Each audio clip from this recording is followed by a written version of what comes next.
Health leaders say Minnesota's hospital system is more stressed than ever, and they warn they are running out of options. Across the state, about 1,000 patients are in the hospital right now with COVID-19.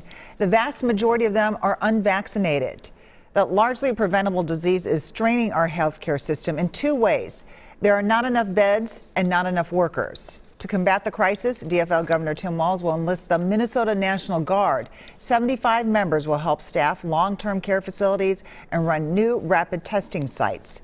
Minnesota's health commissioner says that our frontline heroes also face another problem: confrontations with COVID deniers. It's outrageous, frankly, that patients or families would say, "Oh, that's not COVID. You're not treating them right. I'm going to write you up for disciplinary action." People are afraid to go outside in their scrubs because stuff gets thrown at them. I'm just done with not talking about stories like that. That is just so incredibly offensive. Beyond treating them with respect, one of the best ways we can help healthcare workers is to not catch COVID in the first place. Doctors say you should wear a mask, wash your hands, and social distance. Those are all good things, but vaccination remains the best defense. And that is why a nonprofit held this COVID and flu shot clinic at the Brian Coyle Center in Minneapolis this afternoon. Pillsbury United teamed up with Best Buy to offer gift cards to those who rolled up their sleeves for a shot. With COVID cases rising and flu season here, a local program is freeing up beds by discharging patients earlier or helping them avoid the hospital altogether. WCCO's Aaron Hassanzadeh spoke with an unvaccinated coronavirus survivor who got to go home after a near-death experience.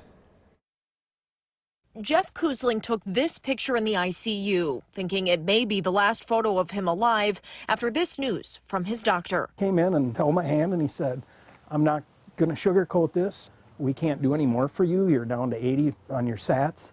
It's not looking good." Jeff says the isolation of the hospital was just as tough as the physical fight to survive. "So you're scared?" I'm crying. I said, "Can you call my wife and tell her I can't do that?"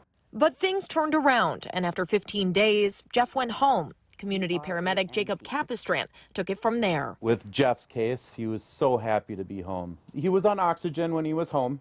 Community paramedics don't show up in an ambulance or anything like that. They'll just come in a regular car, and inside they'll have things to check vitals, run labs, or run IVs. The Health Partners Hospital at Home program got Jeff home a week early. Jacob kept an eye on his oxygen, vitals, and conferenced virtually with his doctor, who says freeing up extra hospital beds is crucial. There have been situations where patients have avoided the hospital altogether. All of the hospitals are slammed, absolutely slammed with patients. And if we can open up a bed for another patient while also providing the high level of care that we provide in the hospital at home, man, that's a win-win. A win-win that helps the healing with those at-home comforts and a safety blanket of hospital-like care. I think the Health Partners Hospital at Home program has made healing better. There was nothing better than to be at home with your family, and just gives you a peace of mind. In Maplewood, Aaron Hassanzadeh, WCCO 4 News.